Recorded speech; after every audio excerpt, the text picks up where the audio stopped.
Money never collapses loudly at first. There are no sirens, no announcements, no moment where someone officially says, "This is the end." It fails quietly, invisibly, while everything still looks normal on the surface. Empires don't fall when their armies are defeated. They don't fall when borders shrink. They fall when the money stops working, before the streets erupt, before institutions collapse, before history books change their tone. Money breaks first. At the beginning, it feels harmless, subtle, almost reasonable. Prices rise a little faster than wages. Savings earn less every year.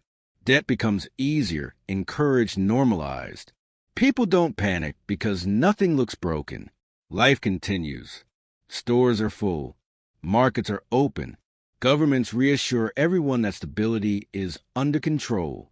And that's exactly why it works. Money is trust in physical form, not paper, not numbers. Trust. Trust that tomorrow your currency will buy roughly what it buys today. Trust that saving is rewarded, not punished. Trust that effort stored in money can be recovered later. When that trust starts eroding, everything else follows. Historically, this moment always arrives before collapse. Always. In Rome, currency debasement began long before the empire fractured. Coins looked the same, but they contained less silver each year. Soldiers demanded higher pay. Prices adjusted. The population didn't revolt immediately. They adapted. They always adapt until they can't. In more modern empires, the mechanism changed, but the outcome didn't. Gold was removed. Printing accelerated. Debt replaced discipline. Instead of clipping coins, governments diluted purchasing power. The result was the same erosion, just harder to see. People don't notice money failing because the numbers don't disappear. They stay on the screen. They stay in the account. What disappears is meaning. When money stops measuring value accurately, society loses its reference point. Work feels pointless. Saving feels foolish. Speculation replaces productivity. People stop building and start chasing. That's when behavior shifts. Not because people become greedy, but because the system teaches them that patience is punished. You can feel this stage, even without charts or data. It shows up in conversations, in anxiety, in the way people talk about the future. Long-term thinking fades. Everything becomes short-term. Fast money, quick wins, leverage, risk that feels necessary, not reckless. This is not moral failure. It's systemic pressure. When money fails, it forces rational people into irrational behavior. And once that happens, institutions follow. Empires depend on coordination. Coordination depends on trust. And trust depends on money functioning as a stable signal. Break the signal, and the system loses coherence. What makes this stage dangerous is that it still feels fixable, temporary, manageable, just another cycle. But history shows something uncomfortable. Once money fails, the empire is already living on borrowed time. The collapse may take years, even decades, but the outcome is set long before the headlines change. Most people realize this too late, not because they're ignorant, but because the system trains them to ignore early warnings.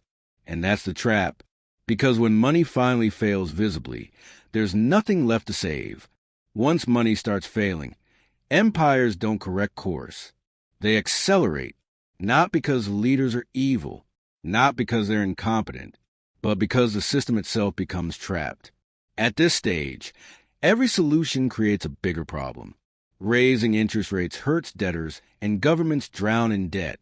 Cutting spending triggers unrest. Letting markets reset causes immediate pain that no one wants to face. So the only option left is delay. Delay through stimulus. Delay through monetary expansion. Delay through promises that stability is just around the corner. History doesn't show a single empire that chose pain early over collapse later. Instead, they all chose comfort now and crisis later. As money weakens, the state grows more aggressive in managing perception. Language changes. Inflation becomes transitory. Debt becomes manageable. Printing becomes liquidity support. The words soften while reality hardens. People sense something is off, but they're told it's normal. They feel pressure, but they're told it's temporary. They adapt, because adapting feels safer than confronting the truth. This is where empires quietly cross a line.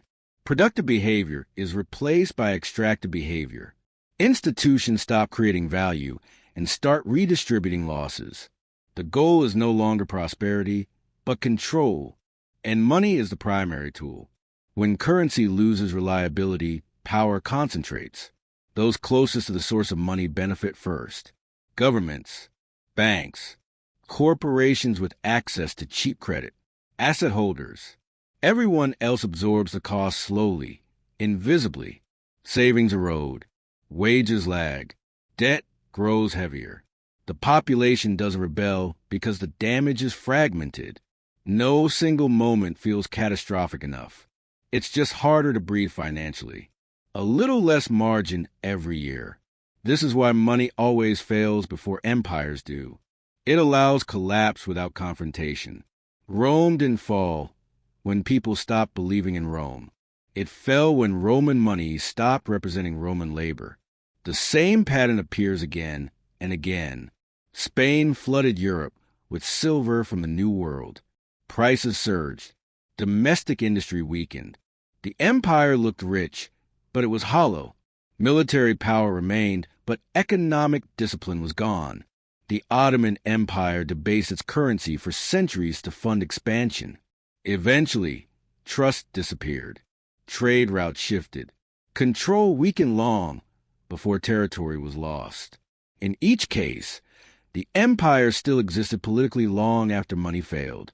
Flags flew, laws were enforced, armies marched, but the foundation was already cracked. This stage creates a strange contradiction. Everything feels urgent, yet nothing feels fixable.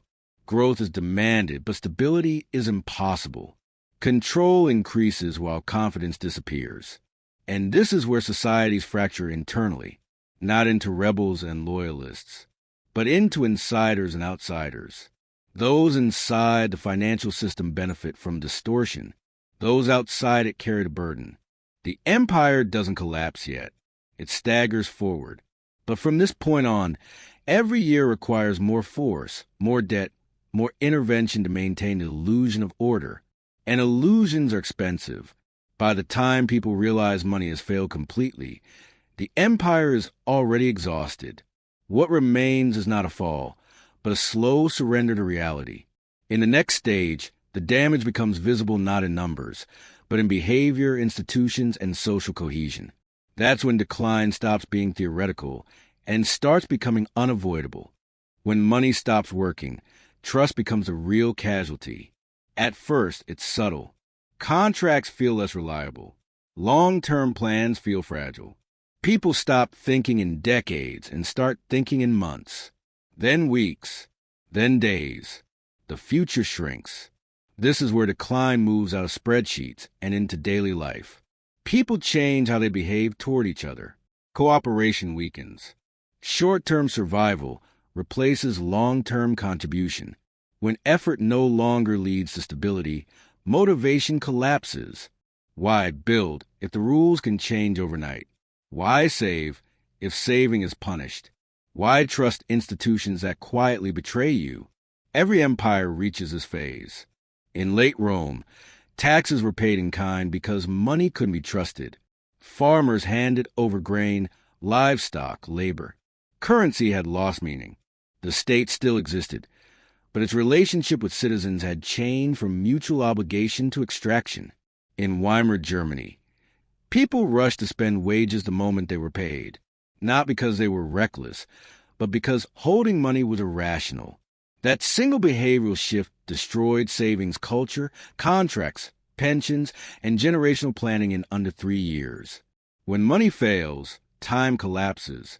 People stop thinking in terms of building a life and start thinking in terms of protecting today.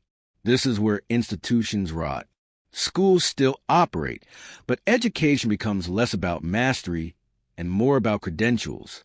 Corporations still exist, but productivity gives way to financial engineering. Governments still govern, but policy becomes reactive instead of strategic. Nothing breaks all at once. Everything weakens together. Social tension rises, not because people are angry, but because uncertainty erodes empathy. When everyone feels one step away from instability, patience disappears. The middle collapses first. Those with assets are insulated. Those with nothing have nothing to lose. The pressure concentrates on the middle, the planners, the savers, the builders, the people who believed in gradual progress. This is why moral decay always follows monetary decay. Not because people suddenly become worse, but because systems stop rewarding good behavior. Honesty feels naive. Patience feels dangerous. Discipline feels pointless. Black markets expand. Informal systems replace official ones.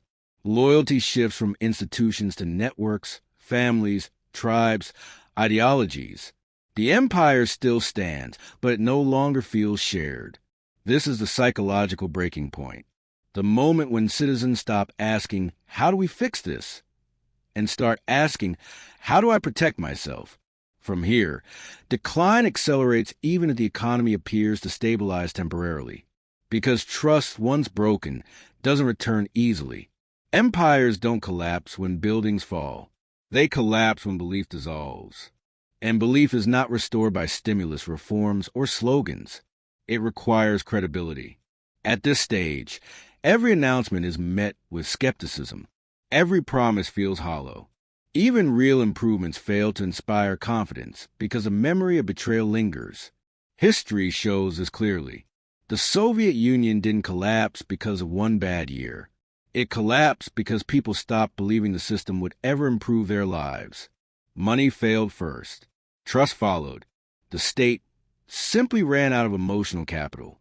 Once a society reaches this point, the final stages are no longer about economics. They're about cohesion, legitimacy, and identity. And those fractures don't heal quietly. They break outward. When trust is gone, power has only one tool left: control. Empires don't respond to declining confidence by giving people more freedom. They respond by tightening systems, expanding rules, increasing surveillance, restricting movement, speech, and money, not out of malice, out of fear, because when belief fades, compliance becomes fragile. At this stage, governments stop asking citizens to participate and start demanding obedience. Policies multiply. Regulations thicken. Exceptions disappear. Everything becomes standardized, monitored, optimized. The system needs predictability. And people have become unpredictable. Rome responded this way.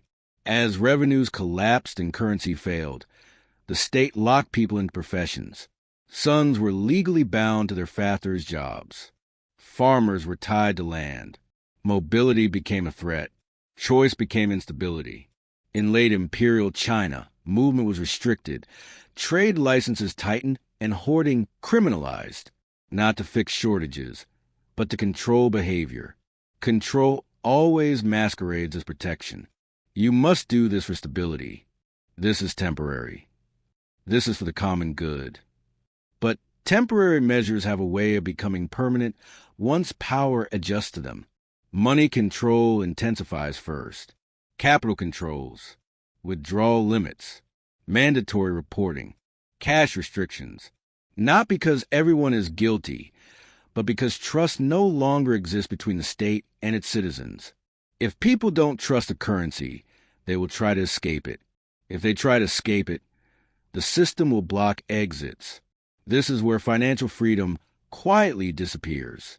At first, it's framed as safety, fraud prevention, anti-terrorism, stability. But the underlying goal is always the same: keep wealth inside the system long enough to manage decline. As options narrow, frustration grows. People feel watched but not protected, regulated but not supported, governed but not represented. This is where legitimacy fractures. Once laws stop feeling fair, people stop respecting them. Compliance turns mechanical. Loyalty evaporates. Rules are followed only when enforced, and enforcement expands. History shows this pattern clearly. Every declining empire increases force while losing authority. It looks powerful on paper, but brittle underneath. More police, more laws, more penalties, less trust. The paradox is unavoidable. The more control applied, the less cooperation remains.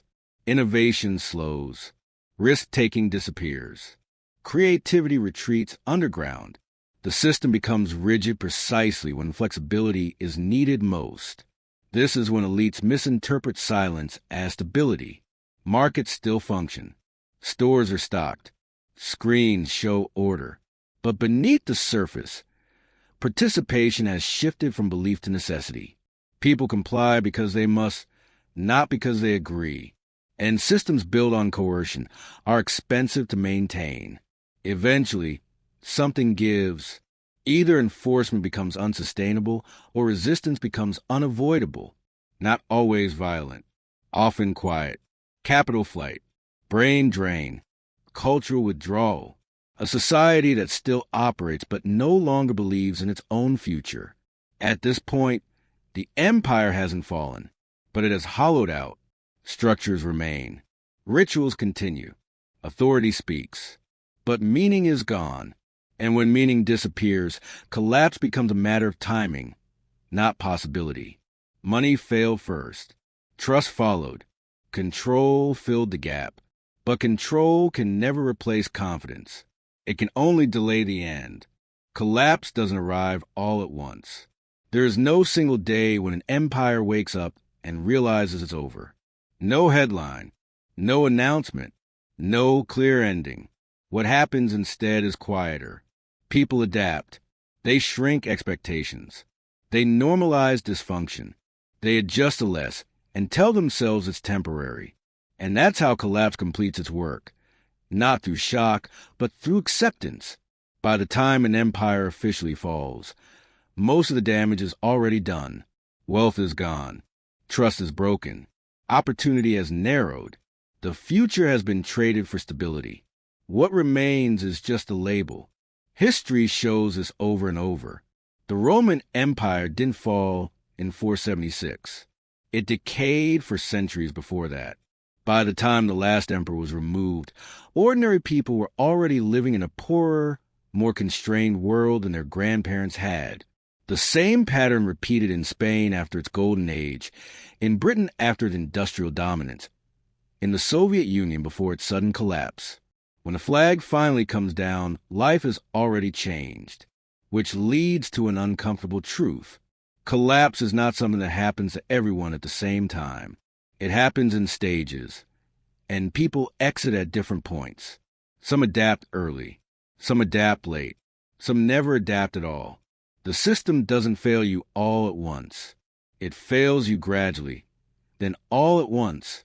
The people who suffer most are not the reckless. They're not the ignorant. They're the ones who believe stability was permanent, who assumed tomorrow would look like yesterday, who trusted systems to protect them long after the signals were obvious. The people who make it through aren't prophets or geniuses. They're pattern readers. They notice when incentives shift, when rules change mid-game, when trust is replaced by enforcement, when money stops measuring value and starts hiding loss. They don't panic. They reposition. They reduce dependence. They increase flexibility.